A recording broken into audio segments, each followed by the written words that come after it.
ഞങ്ങളാരും കിച്ചുവിനെ അങ്ങോട്ട് പോകേണ്ടത് നീ അവിടെ പോയി പഠിക്കാൻ ഞങ്ങൾ പറഞ്ഞില്ല. ഫ്ലവേഴ്സുകാർ അതെല്ലാം സത്യം അറിയാം. 24കാരാണ് അവൻ അവിടെ പിന്നെ വീട്ടിൽ പഠിപ്പിക്കുന്നത്. അതിനാണ് ആൾക്കാർ അവനും അറിയാം. ഞങ്ങൾ അവനെ ഓടിച്ചിട്ടില്ല, അത് അവനെ അറിയാമല്ലോ. അവനിവിടെ ഞങ്ങൾ താമസിക്കേണ്ടത് പറഞ്ഞിട്ടില്ല കേട്ടോ. അവൻ പറഞ്ഞിട്ടില്ല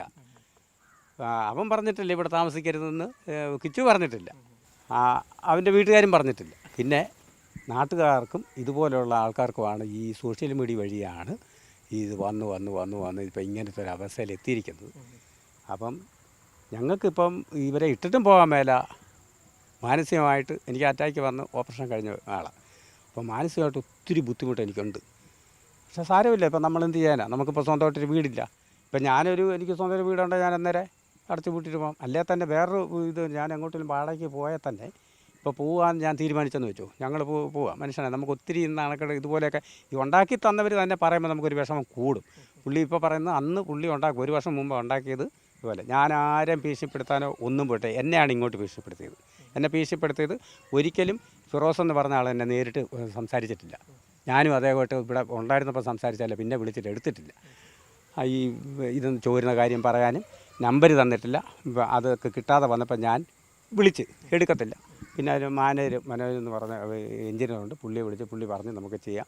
അവരാണ് ഇന്ന് പറഞ്ഞ ആ എഞ്ചിനീയർ ഇവിടെ വന്ന് ബാക്കി പരിപാടിയെല്ലാം ചെയ്തു തരാമെന്നൊക്കെ പറഞ്ഞു. ഞാൻ പറഞ്ഞു ശരിയെന്നും പറഞ്ഞു. അല്ല ഞാൻ അവരെ എഴുത്താനോ റോസിനെ താത്ത് കേട്ടാലോ ഈ KHDC കമ്പനിയെ താത്ത് അവരെ ഇല്ലാതെയും ചെയ്യാൻ എന്നെക്കൊണ്ട് പറ്റുമോ?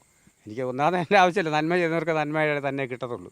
ഈ ഒരു കാര്യം മാത്രമേ ഉള്ളൂ ഞാൻ ഈ മീഡിയ അറിയിച്ചത്. അറിയിക്കാൻ കാര്യം എന്താണെന്ന് വെച്ചാൽ 1 വർഷക്കാലം ഇത് തന്നിട്ട് പോലും ഞാൻ മിണ്ടാതിരുന്നിട്ട്. അപ്പോൾ ഇതിപ്പോൾ എന്നെ കുറ്റപ്പെടുത്താൻ പറയുന്ന നിങ്ങൾക്കൊക്കെ ഈ നാട്ടുകാർ വീണ്ടും ഞങ്ങളെ തെറി വിളിക്കണം. അതിനുവേണ്ടി മാത്രമാണ് ഞാൻ പറഞ്ഞത്. അതിനെ വർക്ക് ഏരിയ ഉണ്ടാക്കി തന്നില്ല, വർക്ക് ഏരിയ ഉണ്ടാക്കി തരുന്നതിന് പുള്ളി പറഞ്ഞത് ഫണ്ടില്ലെന്ന്. എവിടെയെങ്കിലും ഒരു തെളിവ് പുള്ളി തരട്ടെ, ഞാൻ ഫോൺ വിളിച്ച് അങ്ങനെ പറഞ്ഞതായിട്ട്.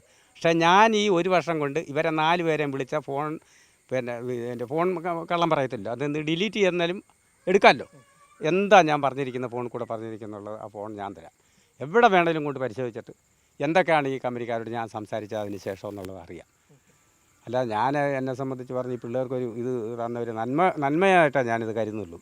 എന്നെ കൊണ്ടുണ്ടാക്കാൻ മേലാത്ത ഒരു സംഭവം പിള്ളേർക്ക് അവർ വളരട്ടെ. പക്ഷേ ഈ കുഞ്ഞിനെ ഞങ്ങൾ ഇട്ടിട്ട് എന്ത് ചെയ്യും? നിങ്ങൾ തന്നെ ഒന്ന് ആലോചിച്ചേ.